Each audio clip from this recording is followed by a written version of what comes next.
12, the attachment to that ordinance included both of those items that council previously asked be omitted. This was brought to our staff's attention by our builder. We're before you tonight to ask you, since the wrong attachment was included, after consultation with legal counsel, we're bringing this to you to ask you to approve the cleanup, which you previously voted to have in the original ordinance. Okay. If there's no other presentation, I'll open the floor to public comments on ordinance number 2449. With no one coming forward, questions regarding new business item 1 for Cheryl?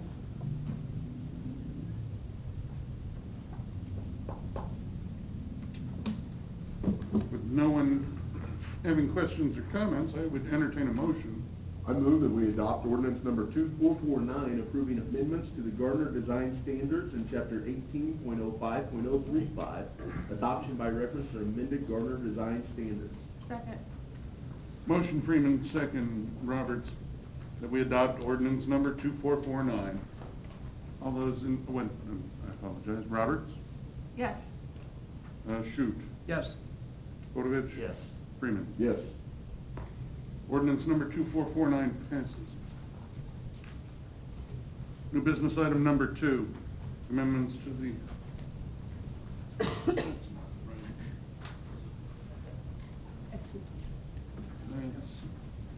that's part of the, okay. New business item number 2, consider authorizing the city administrator to execute a contract with Freeman Concrete Construction, LLC for the Center and Main Street intersection improvement project.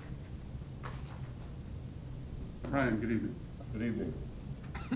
Mayor and Council, this project started several years ago with my predecessor was here. I think it started back in the 2011 time frame. We are finally ready to start construction. And as a side note on your survey this evening, it talked about flow through the city. Improvements of this intersection will greatly enhance the flow in the city. We did go out for bids. We received 5 bids that are shown on your EAF. Low bid was Freeman Concrete Construction for $654,921.90. We did check the references. I have worked with them in the past. They're a good company.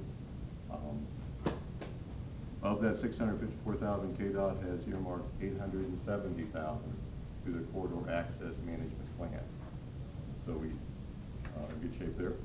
So we ask tonight for you to authorize the city administrator to execute a contract with Freeman Concrete Construction, LLC for the Center and Main Street improvement projects in the amount of $654,921.90. Brian, thank you. If there's a member of the audience that would like to make public comment on new business item number 2, that would be an excellent time. Step forward, be heard. No one? Okay. With that being the case, questions or comments for Brian? Yeah, Brian. You mentioned the $800,000 from the state regarding the corridor access funds. Does that mean this is a 60-40 match? Basically, what we're talking about here, is that in addition to the $654,000? No, they'll pay up to $870,000. So this is paid for by the state. Paid for. That's excellent. I don't mind that at all. He seems satisfied over there. Questions from the other side of the dais. That is true.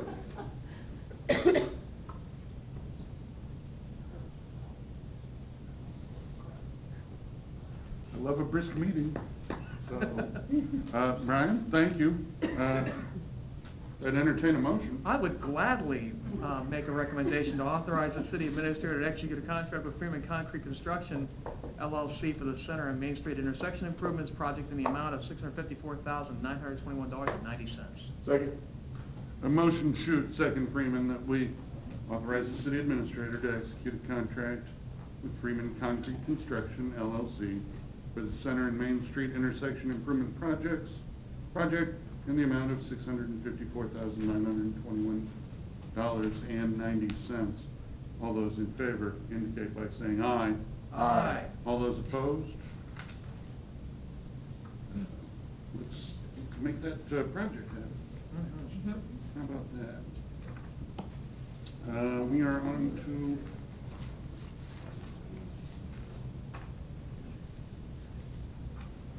I really need tabs or something.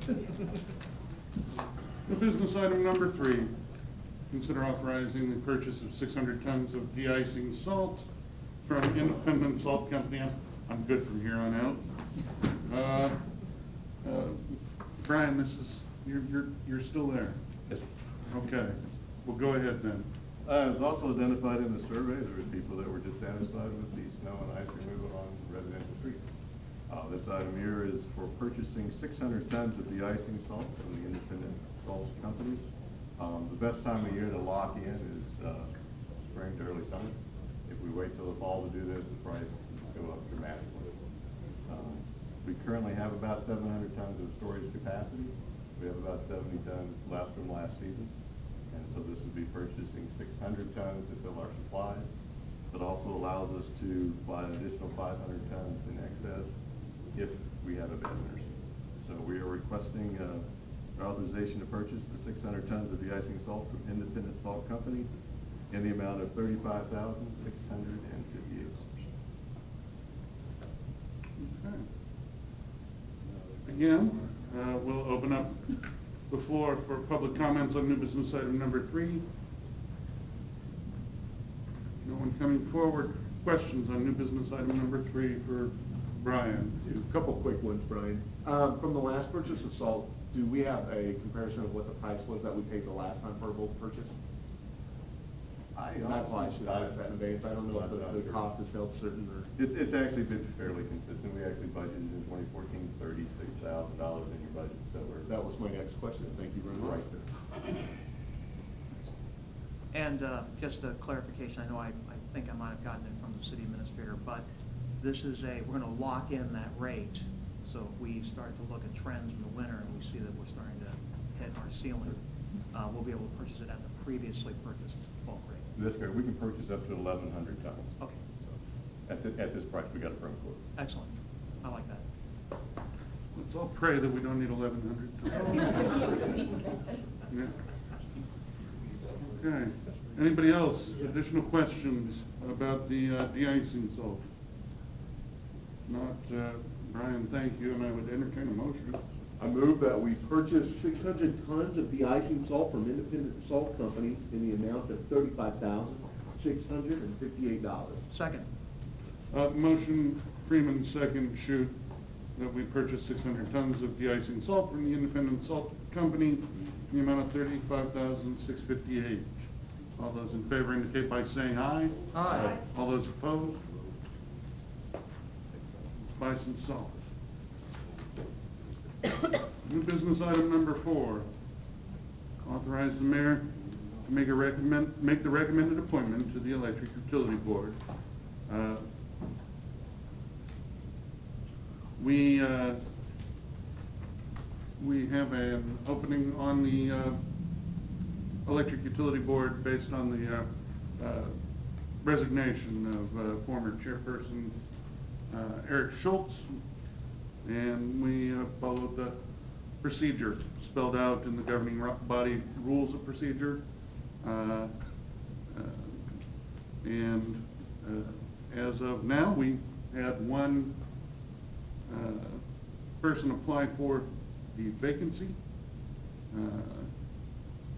Information was sent out to all the council members asking if anyone had issues or problems with the candidate that had submitted. No one did. We interviewed, again, in conjunction with the rules of procedure, Mr. Dwayne Waldman. He was interviewed by City Administrator Cheryl Harrison-Lee, myself, and Councilmember Podovich.